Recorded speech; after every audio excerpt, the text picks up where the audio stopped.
right, everyone. We are starting our nutrition unit. We're going to go ahead and get started with eating disorders. So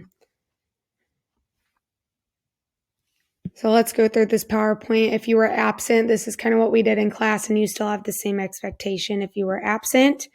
First of all, let's kind of like talk about what eating disorders are. They're illnesses in which people experience severe disturbances in their eating behaviors. So there's thoughts they have, emotions they feel, and in result, it turns to the comparison in their nutrition. So today, what you're going to do is you're going to research an eating disorder, and then you're going to create an infographic about that disorder. There are 4 different types of eating disorders that you can do your little research over. First one's anorexia. This is when you're like afraid of being overweight and you typically are below your normal weight.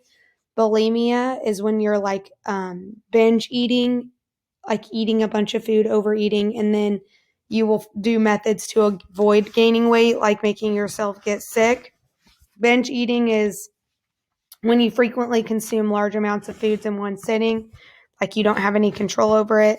And then orthorexia is like an unusual obsession with healthy food. So what exactly is an infographic? It's literally finding information and putting it into a graphic.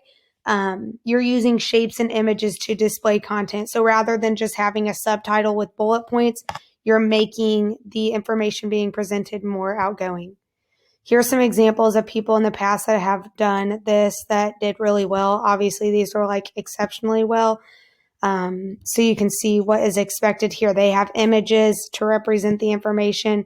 This one to the right is a little more subtle. Same thing with this one to the left. But you can see they put creativity into what they created.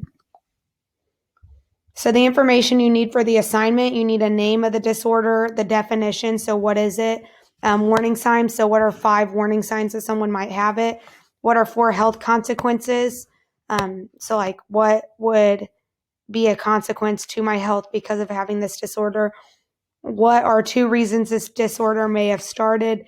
And then you need 2 statistics about the disorder as well. I do want to touch on the treatment for eating disorders because a lot of people like just assume that an eating disorder is a choice, and it's actually considered a mental disorder because you don't have control over it. You actually need therapy and a lot of things to overcome it. First, you're going to need that psychological counseling because, like I said, you feel like it's out of your control. You'll also need nutritional counseling so that they can get your diet back to where it needs to be. You'll meet with a mental health professional, a dietitian. Sometimes, depending on the type of eating disorder you may have, you might suffer some medical or dental consequences. And so you might have to meet with someone to improve on those. You do have to get professional help. There are some medications that will help you with your eating disorder, but they're not necessarily to treat your eating disorder. They are to treat the mental association that comes about because of your eating disorder.